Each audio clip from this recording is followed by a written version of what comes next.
जय हिंद। नमस्कार साथियों, मेरा नाम निखिल मिश्रा।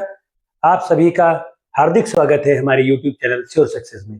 आज हम यूपी टेट के नए अध्याय LCM और HCF की शुरुआत करने जा रहे हैं, अर्थात लघुत्तम समापवर्ती और महत्तम समापवर्तक।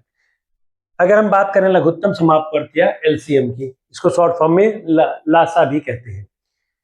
जैसे कि इसके नाम से स्पष्ट है, लघुत्तम का मतलब छोटी से छोटी, वह छोटी से छोटी संख्या जो कि दी हुई प्रत्येक संख्या से पूर्ण रूप से विभाजित या डिवाइड हो जाए, उसे उन संख्याओं का लघुत्तम समापवर्ती कहते हैं। उदाहरण के लिए हम अगर निकालें 4, 8, 12 और 16, इनका लघुत्तम समापवर्ती निकालें अगर, तो इसको निकालने की भाग विधि जैसा कि आप सभी पढ़ते भी आ रहे हैं, 4, 8, 12 और 16, अगर इन चारों संख्याओं का हमको लघुत्तम समापवर्ती निकालना है तो हम इस विधि का प्रयोग करते हैं।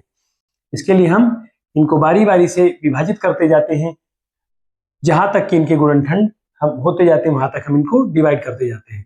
2 2 जा 4, 2 4 जा 8, 2 6 जा 12, 2 8 जा 16। फिर 2 से करेंगे, 2 1 जा 2 2 जा 2 3 जा 4 जा, फिर 2 से करेंगे। इस तरह से हम करते चले जाएंगे जहां तक कि सबकी गुणनखंड हो जाए। अब ये जो इनके भाजक हैं, इनको हम मल्टीप्लाई कर लेते हैं। यही हमारा लासा या LCM होता है, लघुत्तम समापवर्ती या LCM। ये क्या हो जाएगा, जैसा कि आप देख रहे हैं, 2 गुणे 2 गुणे 2 गुणे 2 4 बार और गुणे 3 48।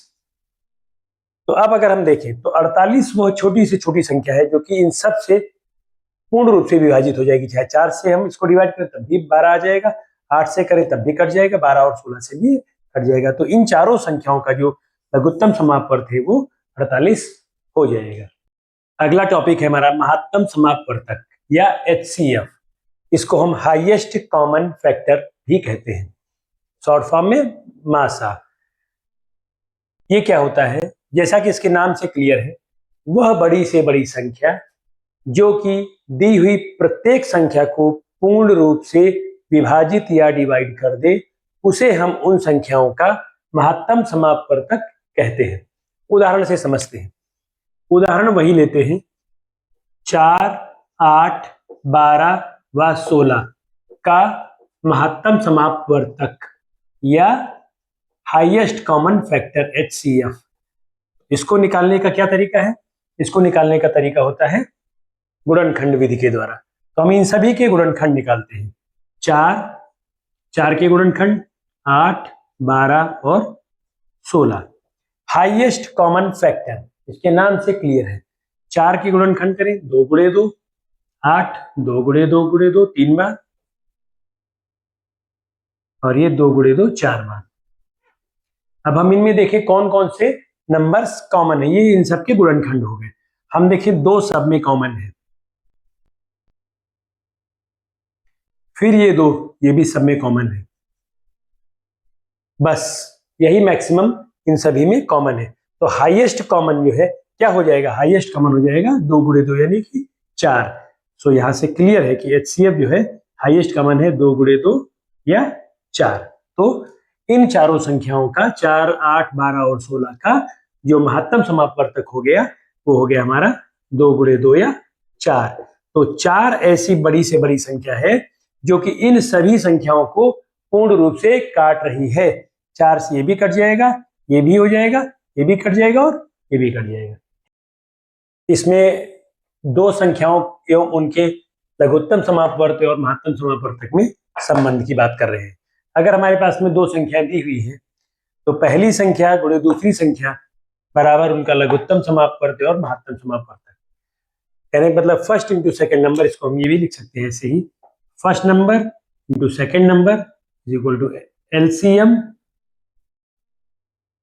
Into HCF। ये फॉर्मूला बनता है। तो अगर इनमें से कोई भी तीन हमको ज्ञात है तो उनमें चौथी हम निकाल सकते हैं। जैसे कि अगर दोनों संख्याएं दी हुई और उनका LCM दिया है तो हम HCF निकाल सकते हैं एंड सो ऑन।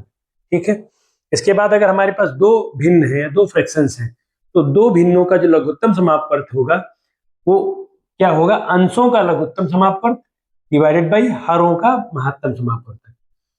यही बात हम करते हैं भिन्नों का महत्तम समापवर्त निकालते समय, इसमें अंशों का महत्तम समापवर्तक डिवाइडेड बाई हरों का लघुत्तम समापवर्तक। इसको याद रखने की एक सही ट्रिक ये है कि अगर भिन्नों का लासा निकालते हैं तो जो भिन्नों का निकालते हैं अंश का भी वही होता है। भिन्न का लघुत्तम समापवर्त था, अंश का भी लघुत्तम समापवर्त होगा। भिन्न का महत्तम समापवर्तक था, अंश का भी महत्तम समापवर्तक होगा। और जो डिनोमिनेटर होगा हरों का पलट जाएगा, हरों का उल्टा हो जाएगा। जैसे कि अगर भिन्नों का लासा निकालना था, भिन्नों का एलसीएम था, तो अंशों का एलसीएम होगा, हर का उल्टा एचसीएफ हो जाएगा। भिन्न का एचसीएफ निकालना है तो अंश का एचसीएफ हो जाएगा और हर का एलसीएम हो जाएगा। ठीक है, ये याद रखने का तरीका है कि जो भिन्न का है वही अंशों का होगा। भिन्न का एलसीएम है तो अंश का एलसीएम होगा, भिन्न का एचसीएफ है तो अंश का एचसीएफ होगा और हर का अपोजिट हो जाएगा। इस तरह से हम इसको याद रखेंगे। उदाहरण के तौर पे समझ सकते हैं, अगर हमको 3/4 और 4/5 का अगर हमको निकालना है एलसीएम या लघुत्तम समापवर्त, तो हम क्या करेंगे, दोनों भिन्नों का हमको एलसीएम चाहिए।